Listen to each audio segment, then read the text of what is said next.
Então, o estudo é o cultivo da inteligência. Como um atleta cultiva a sua musculatura, como um atleta precisa ter um preparo físico, o intelectual precisa ter um preparo mental.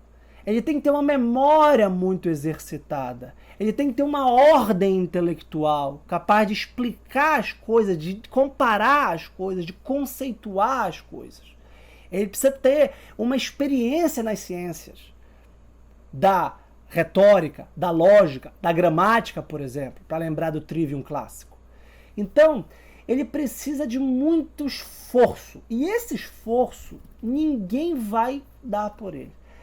Não adianta você ser assinante do curso do Padre Paulo, do meu curso dialético, que pode lhe ajudar, essa seria a intenção, formar apologetas, por que não? Formar intelectuais, conhecedores, por exemplo, da filosofia de Santo Agostinho, da filosofia de Santo Tomás de Aquino, da história da igreja, que eu estou ministrando e lecionando agora, a partir do Daniel Hobbes.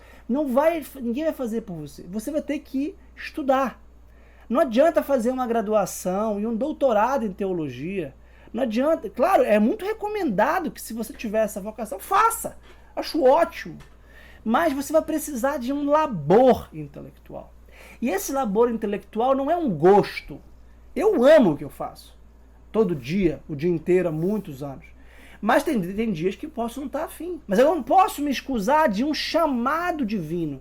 Então o argumento da vocação, ele é o primeiro argumento. Toda vocação é um envio de uma missão apostólica, de alguém que deve portar a boa nova, neste caso com a inteligência, contra os que a distorcem, contra os que não compreendem a plenitude da ortodoxia.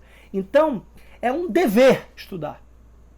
E por isso eu queria começar com São José Maria Escrivá, que também me inspirou na nossa meditação, nossa reflexão de segunda, que em Caminho tem um capítulo que eu diria que também mudou a minha vida. Já muito depois do Padre Fabrício Meroni, capítulo Estudo, do livro Caminho. E São José Maria diz: aquele que puder ser sábio, não lhe perdoamos que não o seja. Ou seja, certas pessoas reconhecem que podem ser sábios. Ou seja, que têm sabedoria, que têm inteligência, que têm... Veja, nem todo santo é sábio.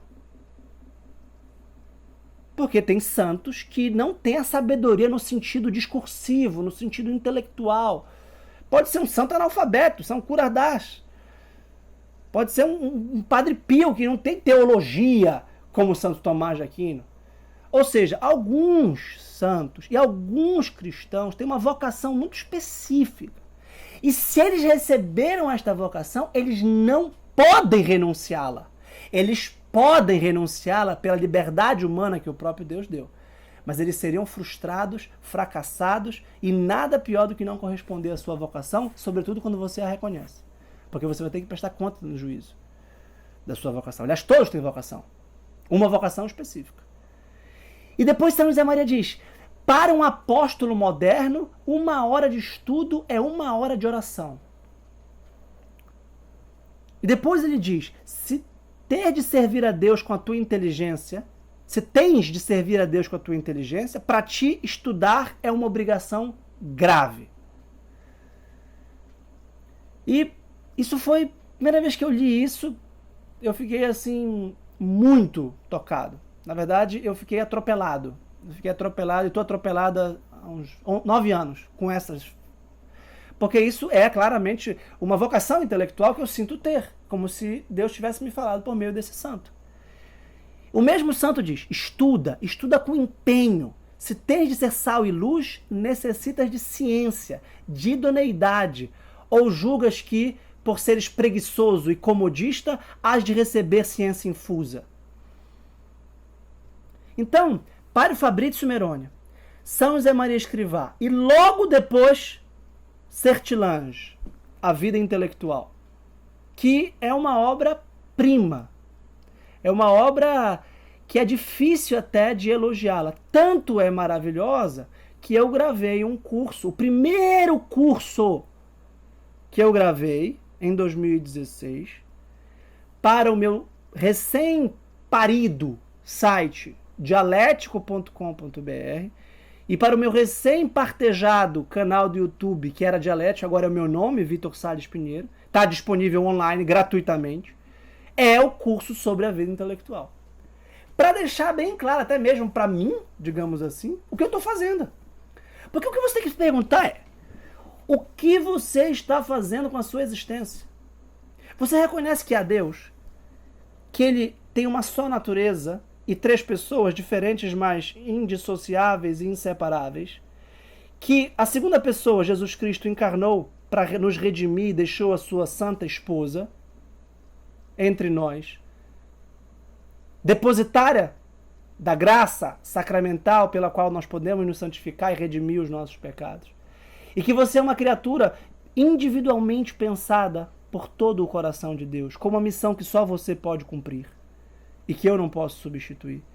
E que a sua missão corresponde à defesa intelectual da fé e não só à defesa moral da fé, porque a principal defesa da fé, como eu disse na segunda-feira, é o cultivo pela oração e adoração a Nosso Senhor e a luta contra o pecado. Essa é a defesa da fé. Cristo vai reinar na sua vida, vai reinar no seu meio, se você for cristão. Isto é, se você morrer para que Cristo viva em você, como disse São Paulo. Então, essa é a principal defesa da fé. O que a gente está falando, por outro lado, é uma defesa intelectual da fé, uma defesa doutrinária da fé. E por isso você tem embutida nessa vocação a vida de estudo. Esse é o argumento.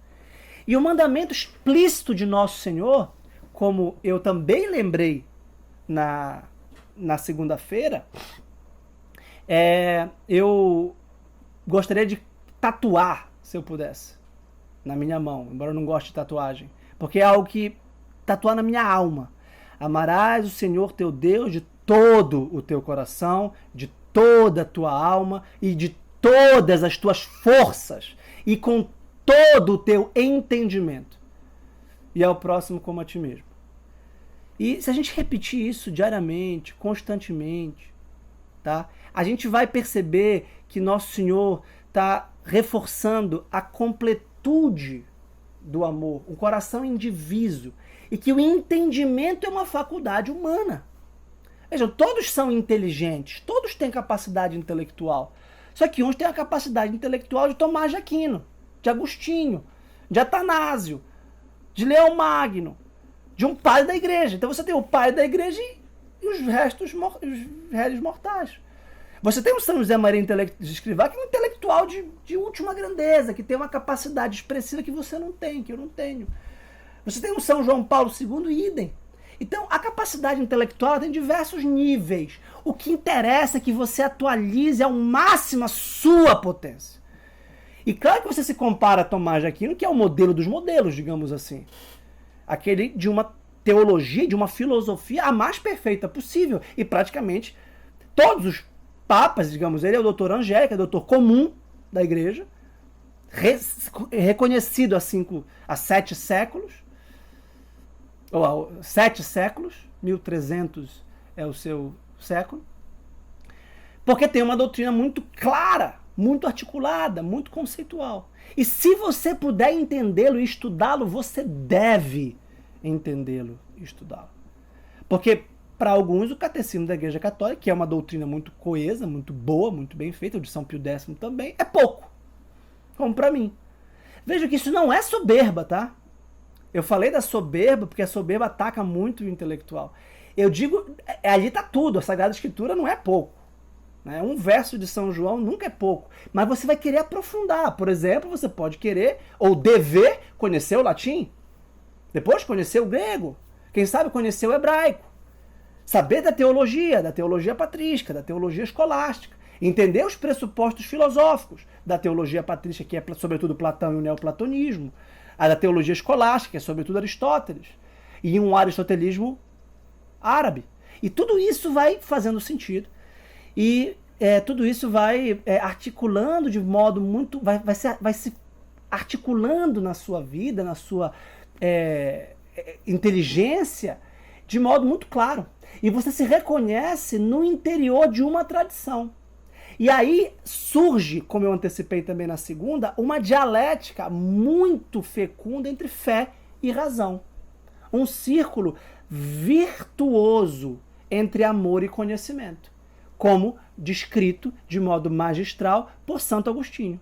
Quanto mais amo, mais eu busco conhecer. Quanto mais eu conheço, mais eu amo, e assim sucessivamente.